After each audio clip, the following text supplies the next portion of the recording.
Dorothy Thompson speaking to you today. Our town is coming to you from in front of a new mural in Richland Center at what will be a new place to dine. And on the show, we'll get acquainted with our new state senator.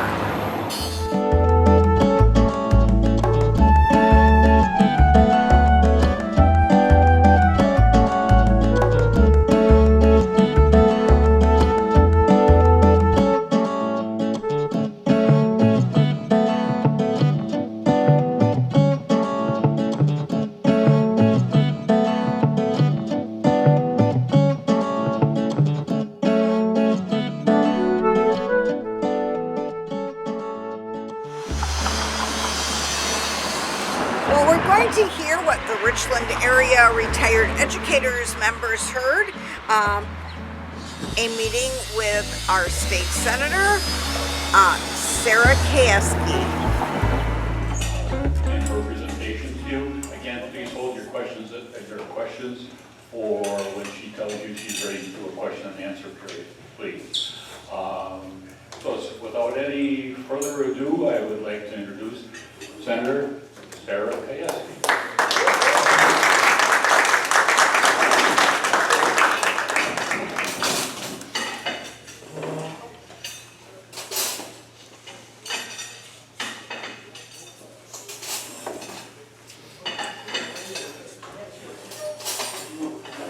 Well, welcome. Good morning, and thank you all for being here and for inviting me, Mary. I appreciate that. That was really nice to get the invite to talk with you all.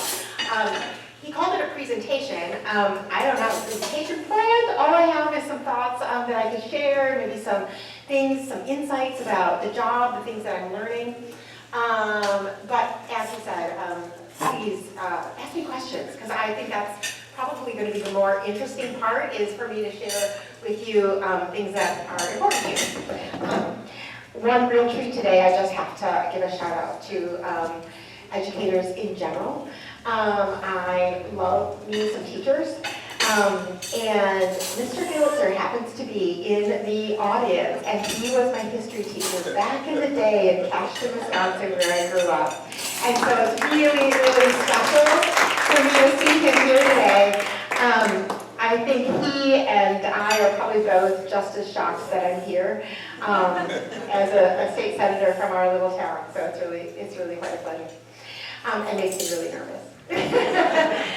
Anyway, okay, so a little bit about me. I grew up in Ashton, Wisconsin. Some of you might already know a little bit about my story, but I grew up in Ashton, Wisconsin, and grew up on a small dairy farm there, one of 5 kids, and had a great education in that small town of about 850 people at the time. And so we had, I think, 48 in our graduating class. And we were a bunch of smarties, I gotta say. There were a bunch of really good students that came out of there. My love of rural Wisconsin really comes from growing up in a small town. And that is going to be a theme that you'll hear through my remarks probably, and if you ever pay attention to what I say on social media, I try to post a fair bit on Facebook to try to share with people my experience, some of my thoughts, my beliefs, my votes, things like that I'm doing in the legislature. So if you ever want to pop on there, you can see more about what I'm doing. So I went off to college. Luther College is actually where I got my bachelor's degree, and then I went off and got a graduate degree at Northwestern University. And I have a master's degree in counseling psychology, and for the last about 27 years, I've actually been a mental health provider, doing individual, family, and couples therapy. And so that's been my background. I have been active participant in my community. I've been a Girl Scout leader and a volunteer. And I started a nonprofit in 2021 that was really oriented around the idea of bringing our community together following COVID and following really what felt like a very disconnected, divided community. I live in Lodi now, I should say that, with a blended family of 6 kids. And so I've only raised 4 of them, But they range in age of 25 to my youngest are twin girls that are 15. And for me, it was really important to bring them up in a community that felt to me like a healthy, connected, loving community. And when COVID happened and the election happened, Lodi really struggled like many communities did. And it was really heartbreaking to me as a mental health provider to see so much division and sadness. Really, I saw a lot of sadness. So I started this nonprofit. It was called Lift Lodi, and it was really oriented to say, hey, who in the community like me cares about the community? I don't care who you voted for necessarily, but I want us all to be well. I want us to be connected. I know that social isolation, and I know that belongingness is really important for a meaningful life. And service is so important. I grew up believing in service. I was in the Lutheran church, and that was really kind of what our backbone was, is how do we do the crop walk? How do we, I don't know if y'all are familiar with that, collecting the change for that. So service has always been important to me, and I thought, well, it's really tricky to participate in service these days because so many organizations, they have these wonderful commitments that you can make, but so many people are struggling to do that, right? And so I thought, well, what about if we just do a day of service? What about if we call it Lift Lodi? Do a day of service, see who's willing to do it, and do projects all around town. And so it was things like plant trees over at the elementary school, let's wash the windows over at the library, let's paint the bridges in the walking paths off of the creek, things like that. And so I didn't know what that would be like, who would be maybe interested, but the first year I did it, we had 200 volunteers of all ages out of a small town. And so that told me other people care like I do. And I think that was really beautiful to see and to like be able to reflect on in kind of sad times. So did it again the second year, and 250 people turned out. And so it was really lovely. And this, I tell you all, because this is how I got into politics. Because I did that, somebody came to me, a person that had participated in my activities, and said, will you run for state assembly? And I didn't even know what that really meant. I'll be honest, I didn't. I was like, assembly, what does that, what is that again? Like, because we're Wisconsin, is it a representative? Like, which part does, like, kind of clueless a little bit. And so they talked to me about that, and I said, well, gosh, this is, what you're telling me is it's held by a person that's held the position a long time, and the lean in there is a strong lean against the party that I would stand for. So why would I do that? It's just, I don't understand. And they said, well, the reason we want people to run against an incumbent and somebody that probably, will win is because we want people that have a message. We want people that care and can help uptick it. We want people to be out there because we need to get the vote out. And I thought, I love to volunteer. Sure, I'll do that. Because it was really important to me to make sure that I have strong opinions, obviously, and so I really wanted certain people to be up ballot elected. So I said, okay, I'll do it. And so I was running for assembly, the 42nd Assembly. I was running for a couple of months, and then we got the new maps. And so many of you are probably familiar with the fair maps and all that stuff that went on. That was much before my time, and so I didn't know all the stuff that had been happening in the background, and so grateful for people really fighting for that. So then, in I think it was February, we got the new maps. And the map that so the assembly district that I had been running for, now it was potentially winnable.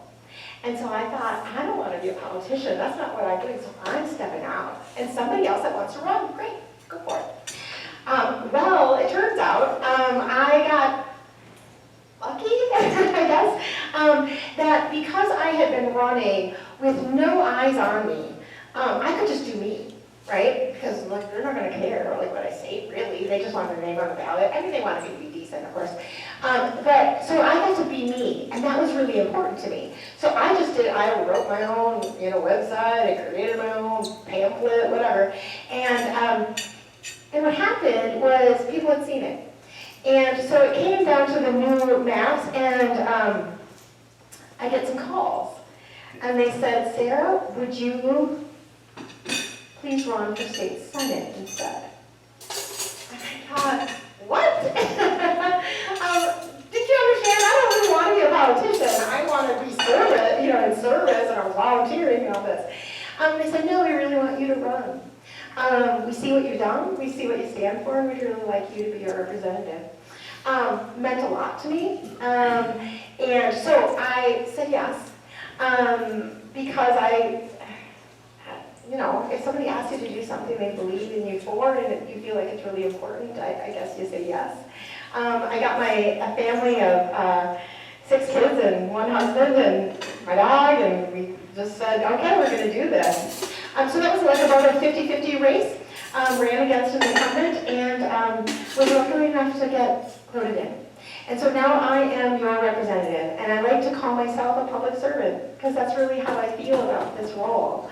I'm learning politics, don't love it, honestly, but I love service. And so thrilled to be in this position. I really love it more than I really ever knew I would, because I had never pictured this for me. So what else can I tell you about that?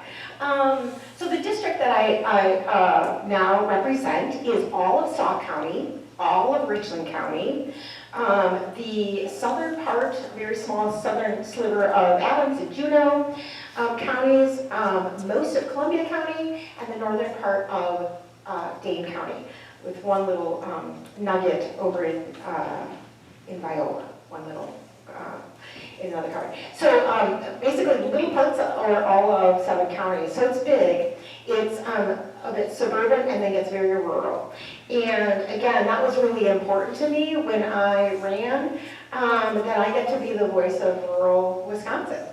And so it's really important for me to be out here, especially, to be out in Richland Center, to be out in these communities, so that you guys get heard. And hopefully I can be a good messenger for some of the things that we care about.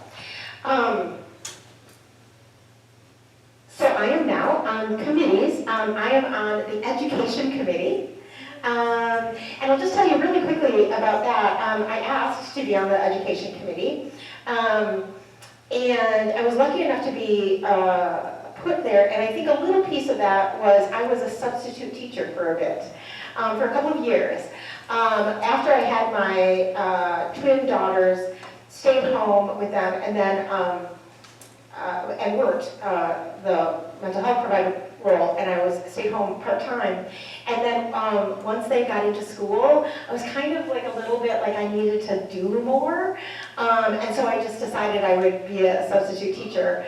And so I did that, but it gave me a lot of flexibility with my schedule. And boy, oh boy, was that ever an eye-opener. The world is so different. And this was like back in, this is maybe now almost 10 years ago that I was a substitute teacher, so it's even more different, right? But I truly was gobsmacked, I think is a good word for it, about what the education system is trying to do and to provide and is required to do with limited resources, and how the needs are greater for our students in different ways these days, and just the demands. Again, it was really eye-opening. So I got on the Education Committee, and I'm really excited to be on that. I'm also on the Mental Health, Substance Abuse Prevention, Family and Children's Committee, which is, my heart too, with my mental health background. And I'm on the Ag and Revenue Committee. So I get to participate in any kind of legislation policies that we're putting forth that could help farmers and others that are in the agricultural field. So you all probably know that we passed a biennial budget this year. That was quite a wild ride, and if anybody has questions about that, I can share some insights on that if you'd like. But it was not a budget that I ended up voting for because it was not enough. And I try to be thoughtful about that. Like, I know we can't get everything we want, and I'm not unrealistic. But there were some things that were not given in that budget that will, I think will have ramifications, continue to have ramifications. And I just simply could not vote for it. It was going to pass whether I did or didn't. But for me, based on my values, that was not a vote I could give. The last thing I'll tell you is a little bit about the schedule, because I think it's really interesting to learn about this job. My expectations going in were really limited, right? Because I had never pictured myself being in politics, so I didn't necessarily even have a vision of what it would be like. So people say, like, well, what did you think it was going to be like? I'm like, I really just didn't know, I just didn't know. But what I'll say is it has been fascinatingly both brilliant and wonderful in a way that I didn't expect. One of the things that's been wonderful is my colleagues. Right now, the makeup of the Senate is 18 Republicans and 15 Democrats. And I really adore the people I work with. And that's been really important to me because when I had been asked to run for Senate, I talked to many of them, especially the leadership, and when they were asking me to run, and I really vetted them because I didn't want to be working with people that I thought were just in it for the political game, if you will. I wanted people that I felt had integrity, and you don't really know, but you can get a feel, yes or no, and because I'm a mental health provider, I'm a pretty good judge of character. And so I would talk to them about what their vision is and what they're wanting and how they operate. And I just felt like, I think these are people that I can work with and respect. And that was important to me. And it has remained true. I'm now, 10, 11 months in. Adore our leader, who is Diane Husselbein. And I've been very proud to be in the role and in the party I'm in. Things that I didn't, and I'll say also, I feel like being a state senator, we have a very important role. And I didn't know to the degree, but when we did the budget process, I got to see it firsthand. How important it is to have legislators in there pushing for things that you believe in. The thing that I didn't expect being in the legislature is how much, if you're not in the majority party, how little power you have. I kind of figured, because we're kind of a purple state, if you will, and 18, 15 in the makeup of the Senate, I thought there'd be a little bit more kind of equality. I just didn't know. Turns out that's not really how it goes. If there, some of you are laughing like, I knew that. I didn't. I really didn't. I was naive. And it turns out, maybe many of you know this, but if you are in the majority party, you are then the ones that decide what committees there even are, how many of each party can be on the committees. So it's every committee I'm on has more Republicans than Democrats. That's just how it is. So everything, if they all agree on it, everything gets voted out of committee that they agree on. And they decide what bills get heard in committee. So if I put forth a bill, which I have, none of them have been heard in committee. Because I'm not in the majority party, they will not hear my bills. I didn't know that would happen. That's been really, really, really sad to me. The other thing is that we don't get to decide how often we work. They define the schedule, whoever's, again, the majority party. Now, I say this out loud, fully knowing that if we become in the majority party, people will be watching. Sarah, are you going to do better? And I have said, and my caucus has said, we will not just go tit for tat. We will not do this too. But so far this year, As far as session dates where we are on the floor and voting and debating bills, there's a variety of number of times. Legislatures at this point in the year have been in session anywhere from, I'd say about, what I've seen is like 47 to maybe down to 20. So some years are, slight and some years are more robust. This year, however, we're on track to be the least effective legislature. We have met 7 times. In a year? Yes. A whole year? Yes. Yes. And so when people say to me, hey, can't you work better together? Can't you, do more? It's not designed, if people don't want to, it's not designed to be forced to. It's choice. And that can be from both parties. It just happens to be one party right now, and that has this kind of power. And so that does not mean, I don't want people to think that means I'm not working. I still go into the Capitol regularly. I still go around to the district all the time. Just because I'm not meeting to talk about bills or vote, doesn't mean I'm not meeting with constituents, doesn't mean that I'm not writing policy, doesn't mean that I'm not doing research, doesn't mean that I'm not doing constituency services. It just means that none of the work of the government really is getting done in the legislature. That's what that means. That makes sense. And some will still be as busy as I am, and some will choose not to. And that's a personal choice because you're still getting paid and you're not required to be anywhere. Yeah, so just FYI. Okay, so that's kind of a couple of thoughts that I have that I thought I would start with. History here of the building, Gables Restaurant, which was famous for real home cooking. And most recently, Pearlville Bistro and Bakehouse. And soon to be something else. We'll bring you something else real soon.